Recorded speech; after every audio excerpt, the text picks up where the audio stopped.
le choix des acteurs.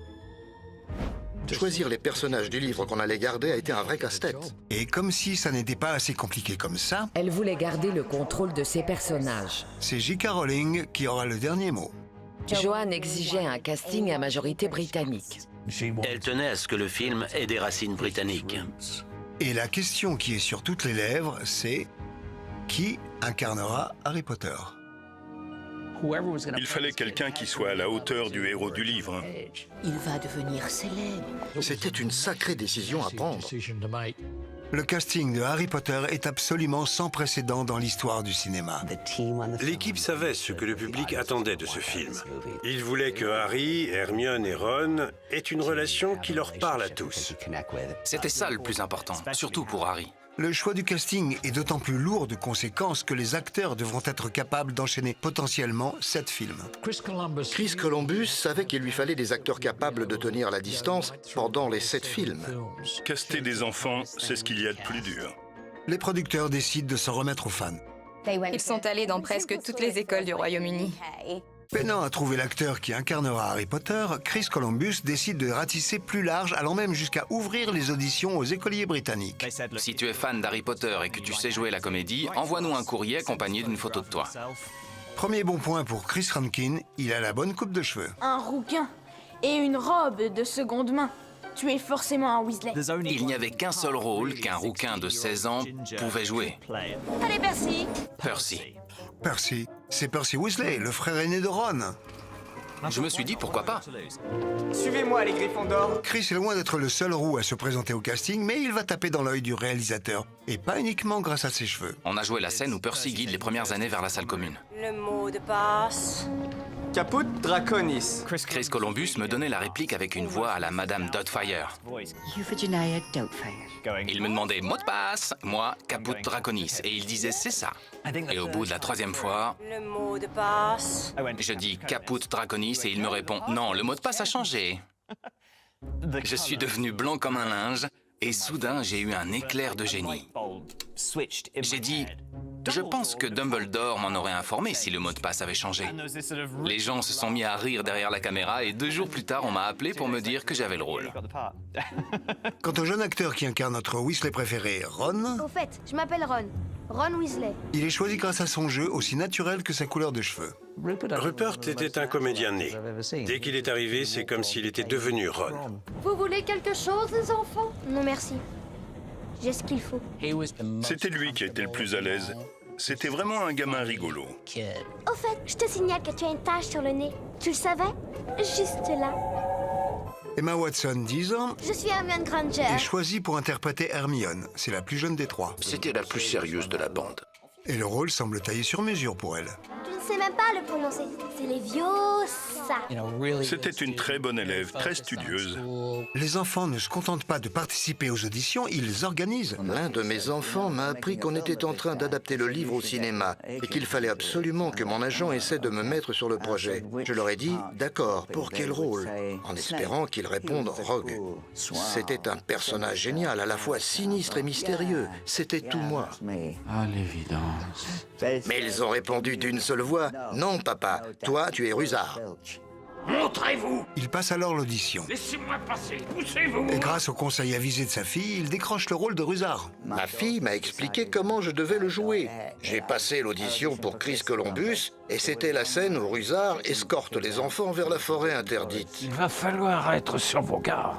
L'un des enfants demande s'il y a des loups-garous. Il y a plus que des loups-garous, mon garçon.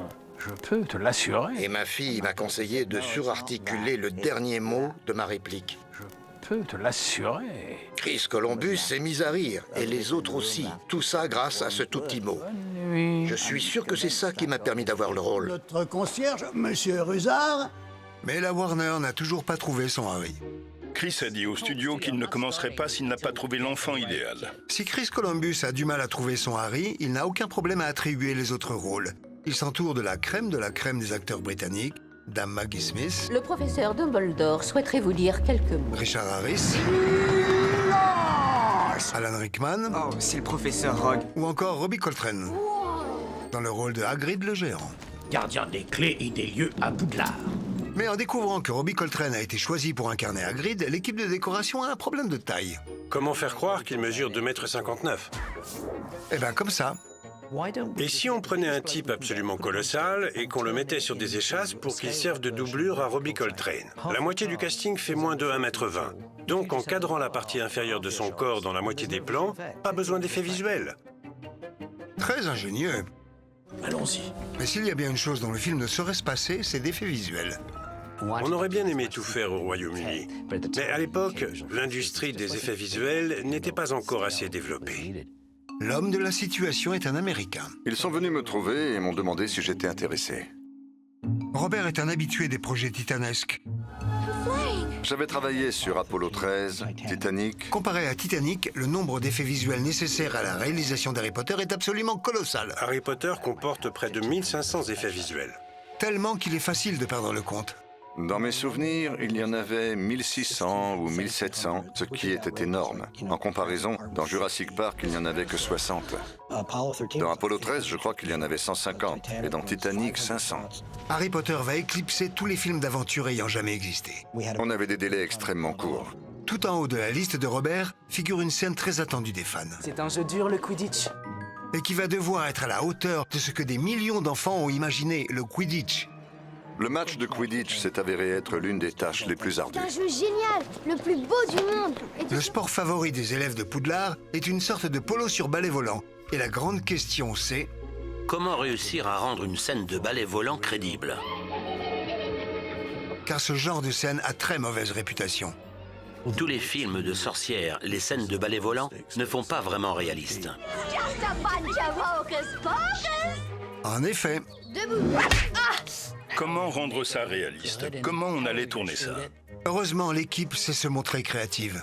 Tout le monde proposait des idées différentes. Parfois même un peu trop. C'est alors que je me suis dit, pourquoi pas des parachutes? Pour moi, c'était irréalisable. Cette idée a été rejetée très vite. Personne ne sauterait d'un avion pour ce film. On travaillait avec des enfants, on ne pouvait pas faire n'importe quoi. Il fallait que ce soit sans danger et à leur portée. Cramponnez-le bien si vous ne voulez pas glisser au bout. On a dû totalement revoir notre approche des effets visuels. Si la question des effets visuels soulève de nombreuses interrogations, en attendant, la plus importante décision de toute l'histoire de la franchise n'a toujours pas été prise. Chris n'avait toujours pas trouvé son Harry. C'est alors qu'un jour... Il a vu David Copperfield. C'était le premier film dans lequel Daniel Radcliffe avait joué. L'innocence qu'il dégageait était ce qu'il recherchait. Il y a juste un léger problème. Ses parents travaillaient tous les deux dans l'industrie du cinéma. Sa mère était directrice de casting et son père était agent. Ils ne tenaient pas à ce que leur fils rencontre Chris ou passe une audition. Je crois qu'ils avaient peur que ce soit trop pour lui et que ça lui prenne tout son temps. Mais Chris n'arrêtait pas de répéter « c'est lui que je veux ». On aurait dit un disque rayé. Et moi, je lui disais de se faire une raison qu'on ne l'aurait jamais. C'est alors que David Heyman, l'homme qui avait présenté Harry Potter à la Warner, on achète les droits, va présenter Harry Potter à Chris Columbus. Un soir, au théâtre, David Heyman est tombé sur les parents de Daniel et il s'est mis à chanter les louanges de Chris. Heyman réussit à convaincre les Radcliffe de rencontrer le réalisateur. C'est une porte qui s'ouvre. Chris leur a dit qu'il avait l'habitude de travailler avec des enfants. Et leur a assuré qu'il ne pousserait jamais personne à faire quelque chose qui le mettrait mal à l'aise et qu'avec lui, les enfants étaient bien traités et qu'il s'était toujours bien entendu avec eux. Et ils ont accepté. That's a dragon egg. What is it? That's what that is. What is that? Dragon egg. Un bout d'essai prouve que tout ce qui manque au garçon de 11 ans pour incarner Harry Potter à la perfection, ce sont des lunettes rondes. Chris Columbus tient enfin son casting. Ils ont trouvé des enfants qui ressemblaient déjà beaucoup au personnage qu'ils devaient jouer. Et même si ces mini-acteurs travaillent à présent pour la Warner... Par moment, il allait y avoir entre une trentaine et une centaine d'enfants sur le plateau. En réalité, c'est plutôt la production qui va travailler pour eux. Il allait falloir des écoles, des cantines, des endroits pour se reposer. Pour la Warner, une si grosse production pour de si petites personnes, c'est du jamais vu. Il allait en falloir de l'espace. D'ailleurs, où vont-ils tourner les films? Il y a tellement de choses qui devaient être faites sur mesure pour les besoins de ce film que c'était plus logique d'essayer de les concevoir nous-mêmes. Voici les studios Leavesden, une ancienne usine qui va à présent servir de lieu de tournage à la nouvelle franchise. On a vu les studios, on s'est dit, c'est ici qu'on va devoir tout construire. C'était un taudis à l'époque. C'était un bâtiment désaffecté qui avait servi d'usine aéronautique pendant la Seconde Guerre mondiale. Je n'arrivais pas à croire qu'on allait tourner dans ce trou à rats. C'était atroce. Ça tombait en ruine. Ces studios étaient horribles. Le vent s'engouffrait par les fenêtres. Il y avait des fuites, il n'y avait pas de chauffage. On était obligé de porter des doudounes sur le plateau. Le cauchemar commence lorsqu'on essaie de filmer le plus petit mais le plus important château du Royaume-Uni. La maquette au 1/24e. C'est le début des ennuis. De temps en temps, la caméra se mettait à trembler et personne ne comprenait pourquoi. Au bout de quelques jours, on a compris que les studios de Leavesden étaient construits au-dessus de la ligne principale de London Euston. Si les studios de Leavesden ressemblent à la gare Victoria, c'était un enfer. Ça n'en reste pas moins le lieu de travail de centaines d'enfants. On s'interrogeait énormément sur la façon dont on allait tourner ce film, à cause des enfants. Et la Warner fait tout pour éviter que le tournage se transforme en drame de Dickens. Légalement, on ne pouvait pas faire travailler les enfants plus de quelques heures par jour. Mais le temps, c'est de l'argent, et la Warner tient à ce que le tournage avance le plus vite possible. Pour ce faire, ils font appel entre autres à elle. Je m'appelle Flick Miles et j'ai servi de doublure à Emma Watson dans les 3 premiers volets de la saga Harry Potter. Et aussi à lui. Je m'appelle David Holmes et j'étais la première doublure cascade. J'ai servi de doublure à peu près tous les enfants du film. De cette façon, la production peut organiser des roulements, ce qui permet au tournage de continuer à avancer. Dans une journée de 8 heures, il nous faisait travailler chacune 4 heures, Emma et moi. Pendant que sa doublure se prépare, Emma Watson rencontre les adultes pour la toute première fois, ainsi que ses nouveaux camarades de classe. Le premier jour, Emma Watson avait l'air terrifiée. Et je me souviens qu'on s'est tous les deux figés au milieu de la pièce et qu'on s'est mis à regarder tout autour de nous, en se demandant ce qu'on faisait là. Dame Maggie Smith, Alan Rickman, Richard Harris, Robbie Coltrane, et la liste est encore longue. Et ce, alors que personne n'a encore ouvert la bouche. Quand Alan Rickman a pris la parole pour la première fois en tant que Rogue, je peux leur apprendre à ensorceler l'esprit d'un homme et à lui emprisonner les sens. Le simple son de sa voix a suffi à me clouer sur place. La célébrité ne fait pas tout. La petite Emma s'est exclamée « La vache, c'était trop bien !» C'était trop. Ça l'a complètement décontenancé. Je pense qu'aucun acteur ne lui avait jamais dit ça. Alan Rickman et les jeunes acteurs... Ils débutaient tous dans le métier. Embarquent tous à bord du Poudlard Express en septembre 2000 pour le début du tournage.